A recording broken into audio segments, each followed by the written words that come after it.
नमस्कार दोस्तों, आपका स्वागत है एजुकेशन पॉइंट 1989 पर। आज हम लोग कक्षा 10 के इतिहास विषय के पहले पाठ यूरोप में राष्ट्रवाद का उदय का वन लाइनर देखेंगे, जो एग्जाम के दृष्टि से बहुत ही महत्वपूर्ण है। आइए शुरू करते हैं इतिहास विषय का वन लाइनर। अध्याय 1, यूरोप में राष्ट्रवाद का उदय। पहला क्वेश्चन है, ऐसी सरकार या शासन व्यवस्था जिसकी सत्ता पर किसी प्रकार कोई अंकुश नहीं होता है उसे हम निरंकुशवाद कहते हैं। निरंकुशवाद क्या कहलाता है? ऐसी सरकार या शासन व्यवस्था जिसकी सत्ता पर कोई अंकुश नहीं होता है, जिसकी सत्ता पर कोई अंकुश नहीं होता है उसे हम निरंकुशवाद कहते हैं। यूरोप में राष्ट्र राज्य और राष्ट्रवाद 19वीं शताब्दी में अस्तित्व में आए। कब आया? यूरोप में राष्ट्र राज्य और राष्ट्रवाद 19वीं शताब्दी में अस्तित्व में आते हैं। फ्रांसीसी कलाकार फ्रेडरिक सरियू कौन थे? चित्रकार थे। फ्रांसीसी कलाकार फ्रेडरिक सरियू चित्रकार थे, जिन्होंने 1839 ईस्वी में 4 चित्रों की एक श्रृंखला बनाई थी। फ्रेडरिक सरियू एक फ्रांसीसी चित्रकार हैं जिन्होंने 1838 ईस्वी में 4 चित्रों की एक श्रृंखला बनाई थी। फ्रेडरिक सरियू ने चित्रों के माध्यम से सपनों का संसार रचा था। 4 चित्रों की जो श्रृंखला बनाई है, उन चित्रों के माध्यम से क्या किए हैं? सपनों का संसार रचे हैं, जो जनतांत्रिक और सामाजिक गणतंत्रों से मिलकर बना है। फ्रेडरिक सरियू ने चित्रों के माध्यम से सपनों का संसार रचा है, जो जनतांत्रिक और सामाजिक गणतंत्र से मिलकर बना है। आइए अगले क्वेश्चन की ओर। फ्रेडरिक सरियू कल्पना 10 या यूटोपिया में दुनिया के लोग अलग राष्ट्रों के समूह में बटे हुए हैं, जिनकी पहचान कपड़े और राष्ट्रीय पोशाक से होती है। जो सरियू के चित्र हैं उन्हें हम कल्पना दर्श कहते हैं या यूटोपिया कहते हैं। ये दुनिया के लोग अलग राष्ट्र के समूहों में विभक्त हैं, बटे हुए हैं, जिनकी पहचान कहाँ से होती है? कपड़े और उनके राष्ट्रीय पोशाक से की जाती है। कल्पना दर्श या यूरोपिया एक ऐसे समाज की कल्पना है जो इतना आदर्श है जिसका साकार होना लगभग असंभव है। कल्पना दर्श का मतलब क्या है? एक ऐसे समाज की कल्पना करना है जो इतना आदर्श है कि उसका साकार होना या उसका कहीं पे होना ये एकदम से असंभव है। फ्रेडरिक सरियू द्वारा बनाया गया पहला जो चित्र था, स्त्री पुरुष एक लंबी कतार में स्वतंत्रता की प्रतिमा की वंदना करते हुए दिखाए जा रहे हैं। फ्रेडरिक सरियू द्वारा बनाया गया पहला चित्र, स्त्री पुरुष एक लंबी कतार में स्वतंत्रता की प्रतिमा की वंदना करते हुए दिखाए जा रहे हैं। फ्रांसीसी दार्शनिक अर्नेस्ट रेनन, ये कौन है? ये भी फ्रांसीसी दार्शनिक है। सरियू भी फ्रांसीसी कलाकार, एक चित्रकार है। फ्रांसीसी दार्शनिक अर्नेस्ट रेनन 1882 में सावान विश्वविद्यालय में दिए गए व्याख्यान को निबंध के रूप में छापा था, जिसका शीर्षक था राष्ट्र क्या है। राष्ट्र क्या है शीर्षक के नाम से फ्रांसीसी दार्शनिक अर्नेस्ट रेनन ने 1882 में सावान विश्वविद्यालय में दिए गए व्याख्यान को निबंध के रूप में छापा था। एक प्रत्यक्ष जन्म संग्रह क्या कहलाता है? जन्म संग्रह क्या कहलाता है? एक प्रत्यक्ष मतदान जिसके जरिए एक क्षेत्र में सभी लोगों से प्रस्ताव को स्वीकार या अस्वीकार करने के लिए पूछा जाता है। जन्म संग्रह एक प्रत्यक्ष मतदान होता है जिसके जरिए एक क्षेत्र के सभी लोगों से उस प्रस्ताव को स्वीकार करने या अस्वीकार करने के बारे में पूछा जाता है, उसे हम जनमत संग्रह कहते हैं। आइए अगले क्वेश्चन की ओर। राष्ट्रवाद की शुरुआत 1789 में फ्रांसीसी क्रांति के समय हुई थी। राष्ट्रवाद की शुरुआत 1789 में जब फ्रांसीसी क्रांति होती है वहीं से मानी जाती है। यूरोप में छात्र तथा शिक्षित मध्य वर्ग के अन्य सदस्यों द्वारा क्लब की स्थापना की गई। यूरोप में छात्रों और शिक्षित मध्यम वर्गों के द्वारा एक क्लब की स्थापना की गई जिसे जैकोबिन क्लब के नाम से जाना जाता है। रेवमान एक पत्रकार थे जो मेज नामक शहर में रहते थे। जर्मन जैकोबिन गुट के ये सदस्य थे। बहुत ही महत्वपूर्ण क्वेश्चन है, वेरी वेरी इंपॉर्टेंट। 1814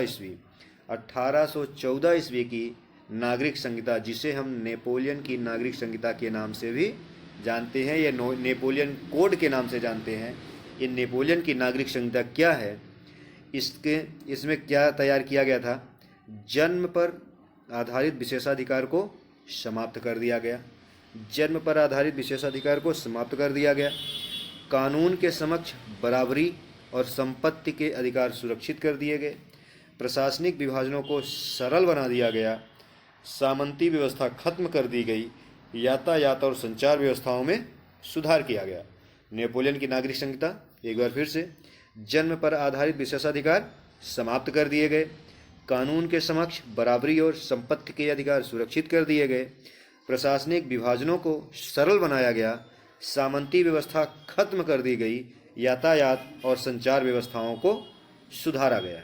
आइए आगे चलते हैं अगले क्वेश्चन की ओर।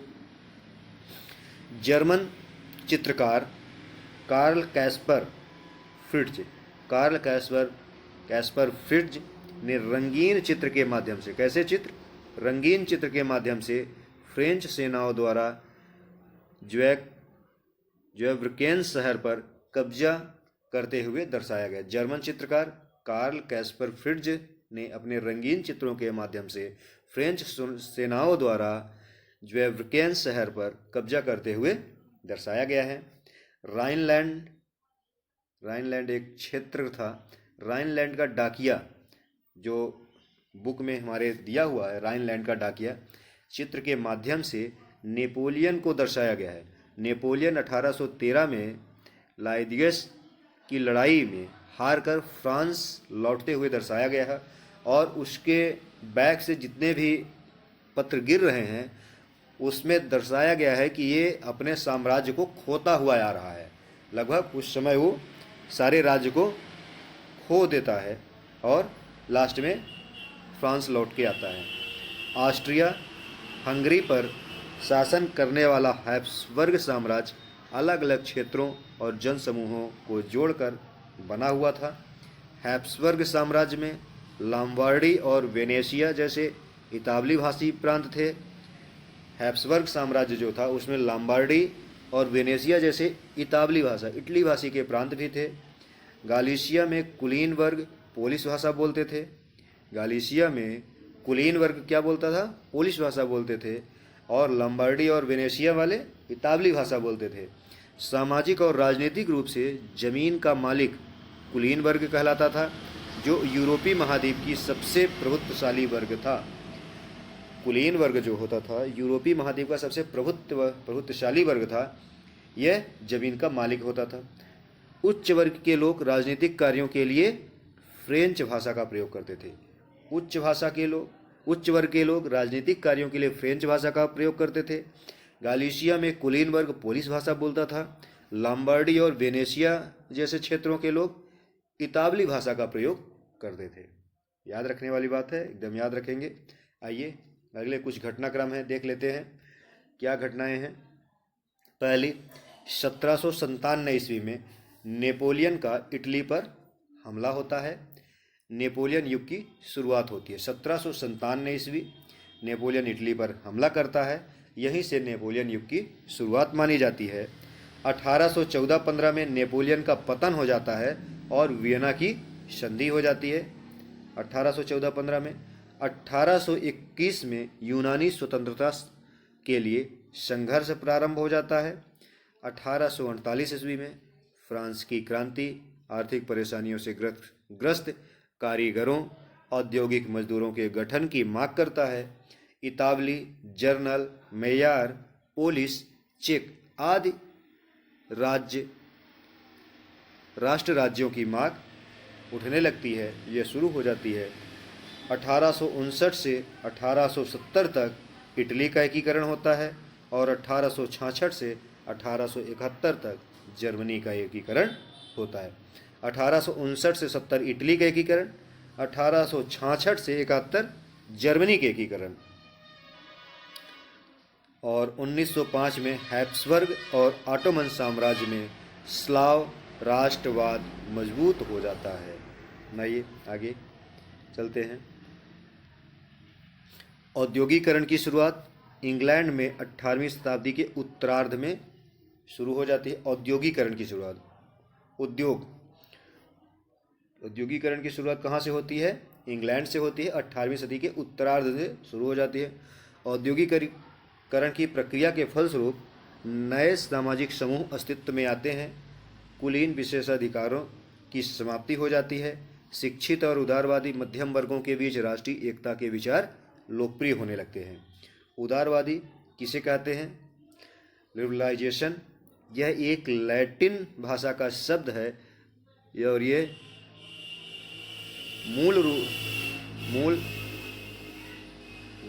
लिवर पर आधारित है, जिसका अर्थ होता है आज़ाद। नए मध्यम वर्गों के लिए उदारवाद का मतलब था व्यक्ति के लिए आज़ादी और कानून की समझ में सबकी बराबरी। व्यक्ति के लिए आज़ादी और कानून की समझ में सबकी बराबरी। जैकोबिन शासन के समय सभी वयस्क पुरुषों को मताधिकार प्राप्त हो जाता है। 1815 वाटरलू के युद्ध में ब्रिटेन, रूस, प्रसा, ऑस्ट्रिया जैसी यूरोपीय शक्तियों ने मिलकर नेपोलियन को पराजित करते हैं। बहुत ही महत्वपूर्ण क्वेश्चन है, इसकी आने की बहुत ज़्यादा संभावना है। हाफ ईयरली एग्जाम में आया भी है।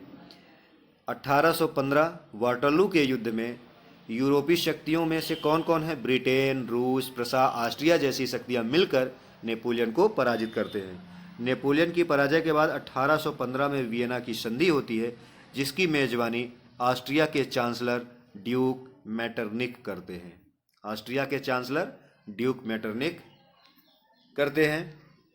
आइए अगले, वियना की संधि। वियना की संधि क्या होती है? वियना की संधि बहुत ही महत्वपूर्ण है। पहली इसकी शर्त है बूर्बो वंश की सत्ता में बहाली हो जाती है। जो वहाँ का पहले का वंश बूर्बो वंश है, उसकी सत्ता में बहाली हो जाती है। फ्रांस ने उन इलाकों को खो दिया जिन पर नेपोलियन कब्जा किया था। नेपोलियन जिनको जीता था वो सब फ्रांस से निकल जाते हैं। फ्रांस की सीमाओं पर कई राज्य कायम कर दिए जाते हैं ताकि भविष्य में फ्रांस का विस्तार ना हो सके। फ्रांस की सीमाओं में कई छोटे छोटे राज्य बना दिए जाते हैं जिससे फ्रांस का विस्तार भविष्य में आगे ना हो। जैसे इस समय भी हम देखते हैं लग्जमबर्ग हो गया, ये फ्रांस और जर्मनी की सीमाओं पे बना हुआ है। उधर स्विट्जरलैंड नीचे साइड हो गया, नीदरलैंड हो गए, ये फ्रांस की सीमाओं में छोटे छोटे राज्य बन जाते हैं जिससे उसका विस्तार रोका जाता है। अगला, ऑस्ट्रिया को उत्तरी इटली का नियंत्रण दे दिया जाता है। ऑस्ट्रिया को उत्तरी इटली का नियंत्रण सौंप दिया जाता है। नेपोलियन 39 राज्यों का जो जर्मन महासंघ स्थापित किया गया था उसे बरकरार रखा गया। नेपोलियन ने 39 राज्यों का जो जर्मन महासंघ स्थापित किया था उसे बरकरार रखता है। ये थी हमारी वियना की संधि। आइए चलते हैं आगे। अगला क्वेश्चन, ऐसे राजनीतिक दर्शन जो परंपरागत स्थापित संस्थाओं और रीति रिवाजों पर जोर देते हैं और तेज बदलावों के बजाय क्रमिक और धीरे धीरे विकास को प्राथमिकता देते हैं, उन्हें हम रूढ़िवादी कहते हैं। रूढ़िवादी जो अपनी पुरानी परंपराओं और मान्यताओं से चिपके हुए होते हैं उन्हें हम रूढ़िवादी कहते हैं। नए बदलाव का विरोध करते हैं एक तरीके से। वो क्रमिक मतलब इतना धीमा परिवर्तन होगा कि समझ में नहीं आता है, नई चीज़ों को एडॉप्ट करने में कठिनाई होती है। ऐसे लोगों को रूढ़िवादी कहा जाता है। इटली का क्रांतिकारी जोसेपी मैज़नी का जन्म 1807 ईस्वी में जिनेवा में हुआ था, जो कार्बोनरी के गुप्त संगठन का सदस्य था। जोसेपी मैज़नी का जन्म 1807 ईस्वी में जिनेवा में हुआ था, जो कार्बोनरी के गुप्त संगठन का सदस्य था। ऑटोमन साम्राज्य में आयरलैंड और पोलैंड जैसे कुछ क्षेत्र भी सम्मिलित थे। प्रथम विद्रोह फ्रांस में जुलाई 1830 में होता है। फ्रांस में संवैधानिक राजतंत्र की स्थापना लुई फिलिप की अध्यक्षता में की जाती है। फ्रांस में संवैधानिक राजतंत्र की स्थापना लुई फिलिप की अध्यक्षता में की जाती है। आइए अगले क्वेश्चन की ओर।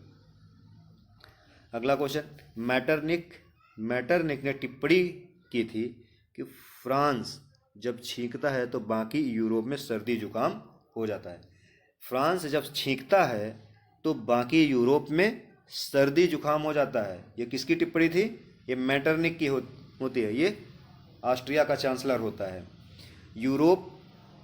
यूरोप में क्रांतिकारी राष्ट्रवाद की प्रगति से यूनानियों का आज़ादी के लिए संघर्ष 1821 में प्रारंभ हो जाता है। अंग्रेज कविलार्ड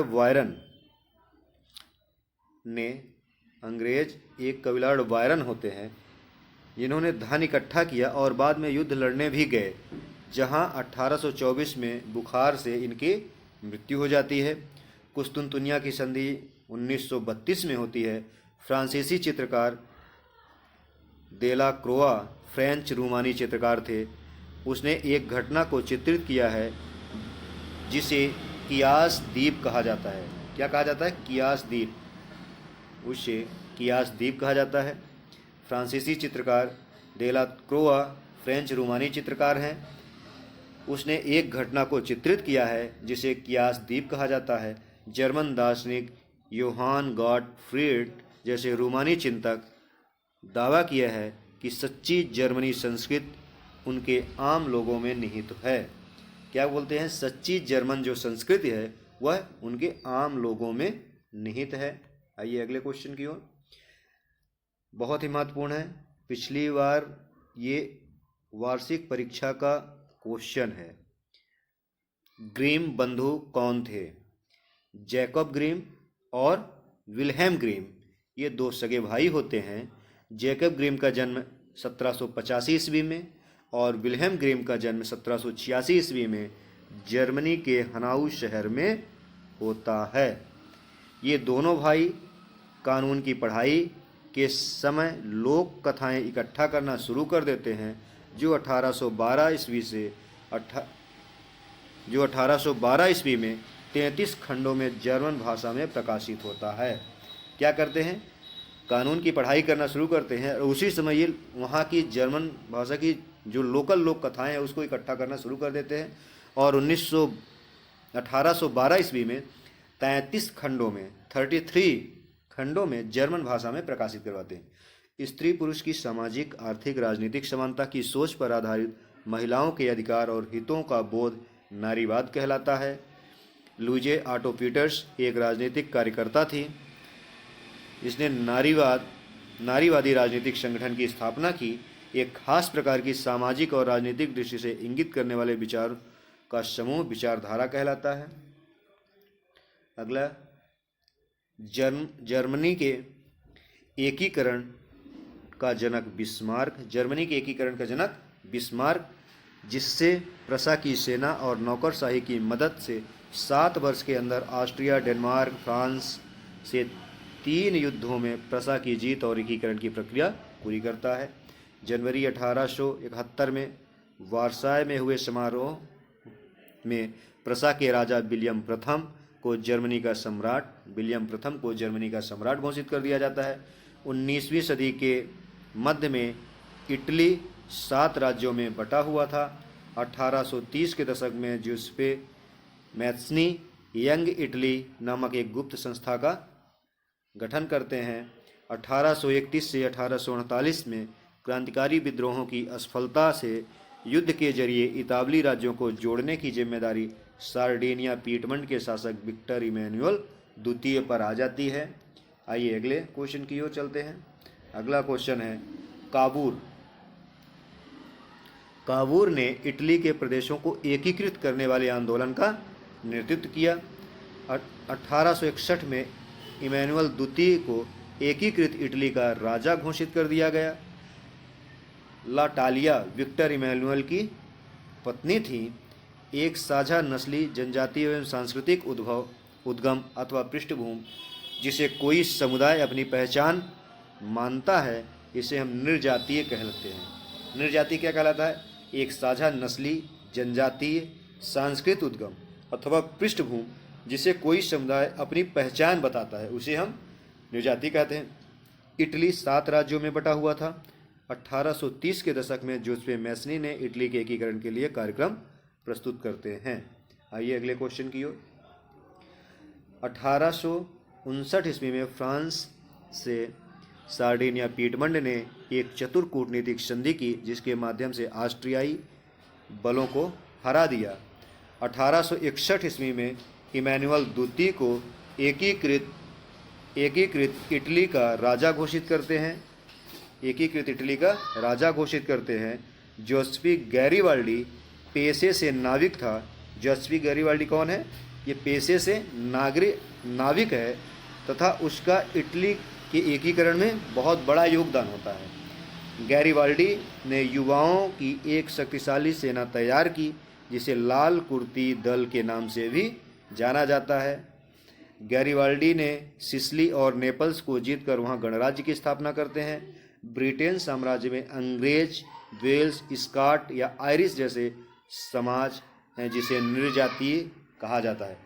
ब्रिटेन साम्राज्य में अंग्रेज, वेल्स, स्कॉट या आयरिश जैसे समाज थे, जिन्हें हम निर्जातीय के रूप में जानते हैं। अगला क्वेश्चन है, 1707 ईस्वी में इंग्लैंड और स्कॉटलैंड को मिलाकर यूनाइटेड किंगडम ऑफ ब्रिटेन का गठन किया गया। 1707 ईस्वी बहुत महत्वपूर्ण डेट है, इसको याद रखना है। इंग्लैंड और स्कॉटलैंड को मिलाकर यूनाइटेड किंगडम ऑफ ब्रिटेन का गठन किया जाता है। 1798 ईस्वी में असफल विद्रोह के बाद 1801 ईस्वी में आयरलैंड को बलपूर्वक यूनाइटेड किंगडम में शामिल कर लिया जाता है। 1798 में हुए असफल विद्रोह के बाद 1801 में आयरलैंड को बलपूर्वक यूनाइटेड किंगडम में शामिल कर लिया जाता है।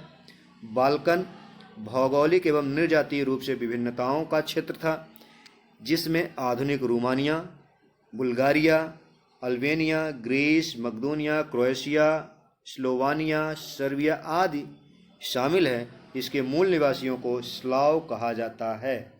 बाल्कन क्षेत्र के मूल निवासी को स्लाव कहा जाता है। इस आधुनिक समय में इस बाल्कन क्षेत्र के जो देश हैं, रोमानिया, बुल्गारिया, अल्बेनिया, ग्रीस, मकदूनिया, क्रोएशिया, स्लोवानिया, सर्बिया, ये सारे बाल्कन क्षेत्र कहलाते थे। बाल्कन क्षेत्र का बड़ा हिस्सा ऑटोमन साम्राज्य के नियंत्रण में था। यूरोपीय शक्तियों के मध्य बाल्कन क्षेत्र पर कब्जा जमाने के लिए यूरोपीय शक्तियों के मध्य प्रतिस्पर्धा होती रही है, जिस कारण यहाँ विभिन्न युद्ध हुए हैं, जिसकी परिणति प्रथम विश्व युद्ध के रूप में दिखाई देती है, या प्रथम विश्व युद्ध की यहीं से शुरुआत मानी जाती है। आइए अगले क्वेश्चन की ओर। अगला क्वेश्चन, जब कोई देश अपने देश की शक्ति बढ़ाता है, आर्मी अन्य साधन का प्रयोग करके, उसे हम साम्राज्यवाद कहते हैं। जब कोई देश अपने देश की शक्ति बढ़ाता है आर्मी और अन्य साधनों का प्रयोग करके, तब उसे हम साम्राज्यवाद कहते हैं। जब किसी अमूर्त विचार जैसे लालच, स्वतंत्रता, ईर्ष्या, मुक्ति को किसी व्यक्ति या चीज के जरिए इंगित किया जाता है, उसे हम रूपक कहते हैं। 18वीं और 19वीं शताब्दी में रूपक का प्रयोग राष्ट्रवादी भावना के रूप में को मजबूत बनाने के लिए किया जाता रहा है। आइए कुछ प्रतीक चिन्ह हैं जिनको हम थोड़ा सा देख लेते हैं, बहुत महत्वपूर्ण है, क्योंकि कई बार एग्जाम में पूछ लिया जाता है कि इसका मतलब क्या है, इस जोड़ी बनाने के लिए आ जाता है। तो टूटी हुई बेड़ियाँ क्या है? जब बेड़ियाँ टूट गई तो आज़ादी मिल गई। बेड़ियाँ जैसे ही टूटी आज़ादी मिल गई, आज़ादी का प्रतीक है। बाज, छाप, कवच, यह जर्मन साम्राज्य की प्रतीक शक्ति है। बलूत पत्तियों का मुकुट, ये बहादुरी का प्रतीक है। तलवार मुकाबले की तैयारी के लिए है। तलवार पर लिपटी जैतून की डाली शांति की चाह रखने वालों के लिए है। काला तिल और सुनहरा तिरंगा 1848 में उदारवादी राष्ट्रवादियों का झंडा था, जिसे जर्मन राज्यों के ड्यूक्स ने प्रतिबंधित घोषित कर दिया था। उगते हुए सूर्य की किरणें एक नए युग का सूत्रपात करती हैं। ये कुछ प्रतीक चिन्ह हैं जिनको याद रखना है, काफ़ी महत्वपूर्ण है। यहाँ से क्वेश्चन आने की संभावना बहुत ज़्यादा है। आइए आज की क्लास हमारी यहाँ तक। धन्यवाद। क्लास अगर अच्छी लगे तो लाइक एंड सब्सक्राइब जरूर करें एजुकेशन पॉइंट 1989 को। आपकी ऐसे ही वन लाइनर सारी क्लासें होंगी, आप लोग देखते रहें। अपने आप को सशक्त और मजबूत बनाते रहें, जिससे आगे आने वाले एग्ज़ाम में आप कोई किसी प्रकार की कोई समस्या ना हो। शेष धन्यवाद। Thank you.